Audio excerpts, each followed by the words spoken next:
The day had finally come. We had been watching the weather for weeks. The wind, the swell, the rain. There was always something stopping us from going. But this weekend, the weather had lined up in our favor. The best adventure crewmates we could ask for were able to join us, and we were finally making our maiden voyage. Hi, we're Colby and Liz, and this is our home, Quicksilver. She's a Catalina 30, currently berthed in Ventura, California. It was our dream to live on a sailboat together, and we've been learning that home can look like a lot of different things, including having the whole ocean as your backyard. Like and subscribe to follow along to see where the wind will blow us next. Colby and I first fell in love with the Channel Islands 4 years ago when we were dating, and he surprised me with a camping trip to Santa Cruz for Valentine's Day. We were instantly stunned by the beauty and serene spirit of the island, and we knew we would return, and that this place would always create special memories for us.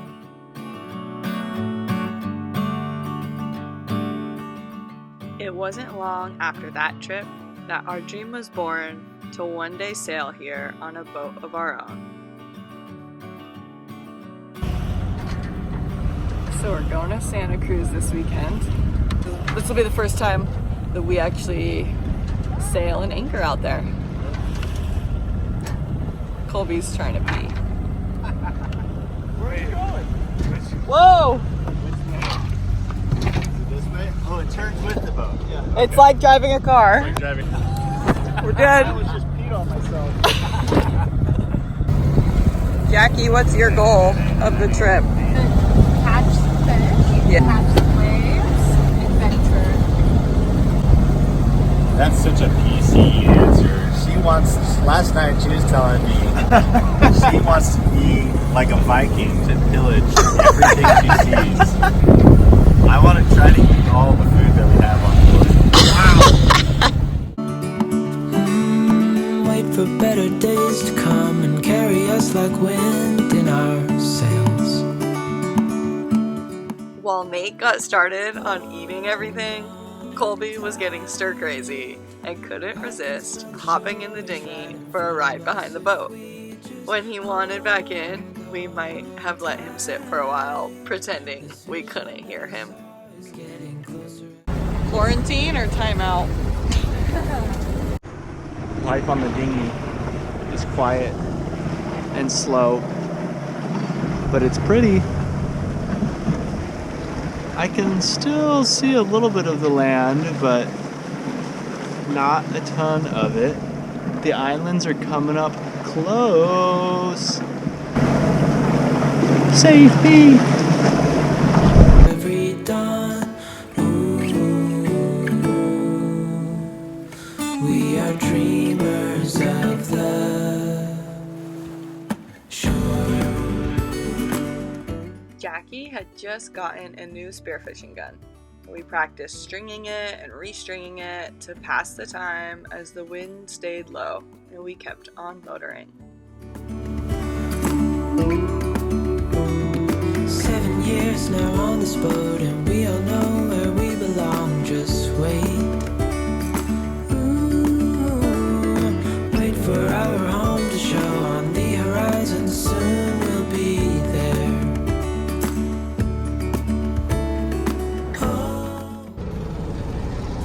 We made it to Smuggler's Cove, trying to figure out where to anchor.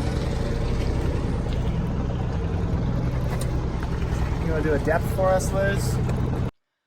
The depth finder on our boat wasn't functioning, so as a quick fix, we picked up one of these handheld depth finders at West Marine before we left. As long as the nose of the thing is touching the water and pointed straight down, it'll let you know how deep the water is and give you a temperature reading too. I read a lot of reviews saying it isn't the most accurate of devices, but as long as you take multiple readings, you can get a pretty good idea of the depth, and we were happy with how it performed.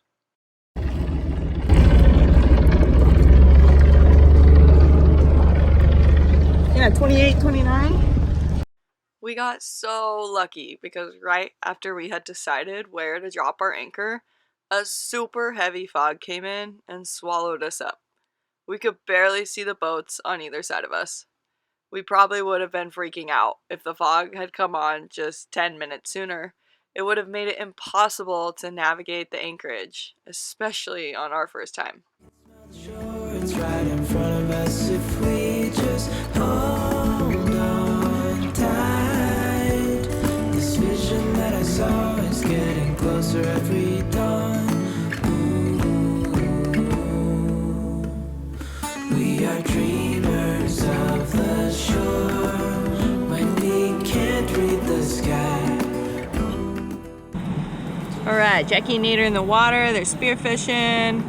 We are gonna go check out what shore looks like in the kayak and the wave storm.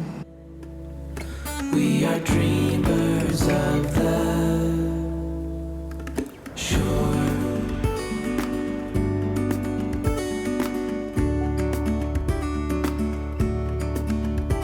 Super mellow beach break. Made it to the island. We're on shore. It's beautiful! I've said it many times, I know I would change my ways, I know for sure. When all the crows decide to meet, they settle down beneath my feet. I've got it right and I got it wrong. We went back to the kelp bed to pick up Jackie and Nate, but unfortunately they hadn't shot anything. So we decided to go in search of waves instead. But after some dinghying around, it looked like the 1 foot beach break at Smuggler's would be the only surfing we would be doing. Although it's dorky, we always have such a blast on the wave storm. We got nothing to be scared of. I'd rather be with you than by myself. Now always in your head. On a play too. Sausages and quesadillas for dinner.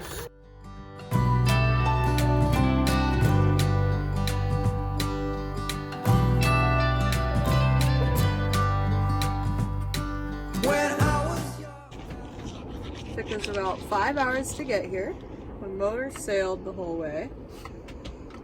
What, we're going maybe average of 4 knots. Yeah, 4.5. Everything went smoothly. And we've kayaked. Jackie and Nate caught us a huge link of sausages with their spear gun. We ran into Jimmy. He sold us this boat. He was ghost riding The whip. No, it's cool. Here's a baller. He was sick, just like on the side of his boat, like, yeah, Quicksilver. We had never told him that we were buying this boat to live on it. We were like, Jimmy, like from across the ocean, we're living on her. And he's like, no way. Like, you know what happens when you live on a boat together or something? And he starts doing this, like, here come the babies. I was like, no. Colby and I slept in the cockpit, and aside from the pretty intense rocking we experienced, it was overall a great night.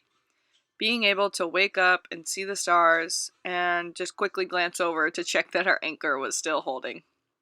We were also in the perfect spot to wake up to the sun rising just beyond Anacapa.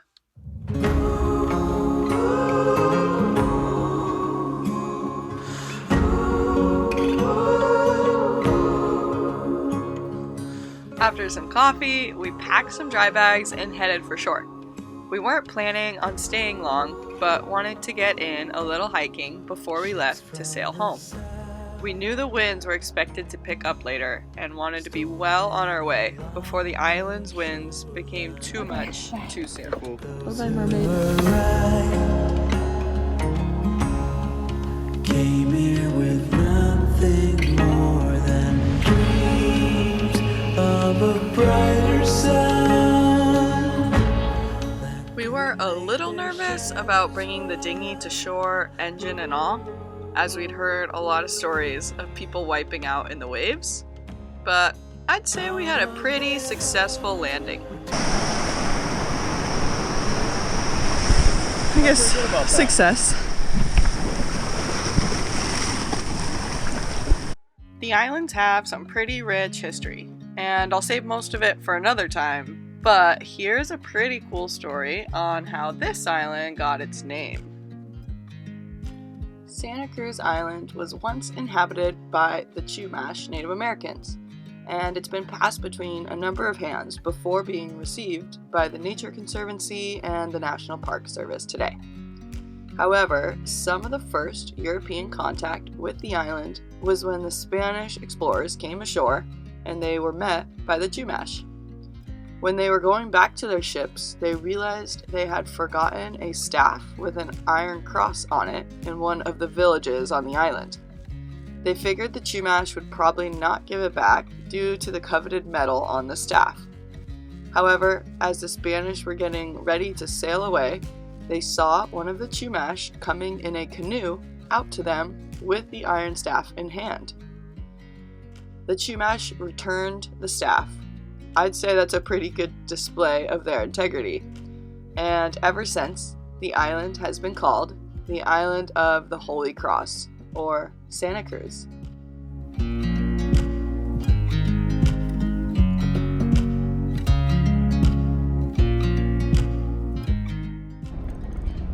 Kobe's pulling our anchor up.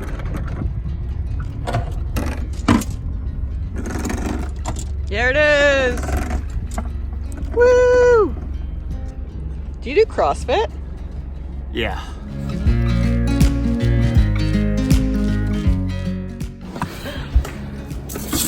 We were going so well until we saw a massive piece of kelp stuck on a prop.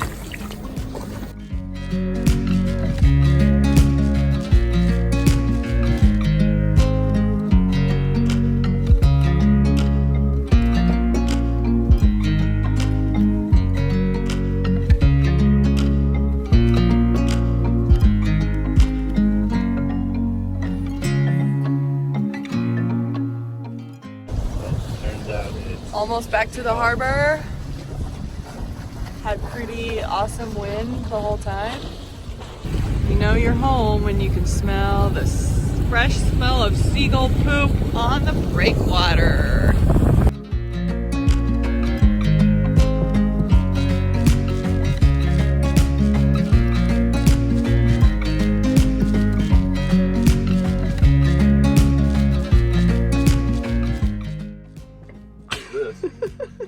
Oh, I can see it now. It's a bikini. It's not a bikini. Are you sure? Bikini means a two-piece. Oh.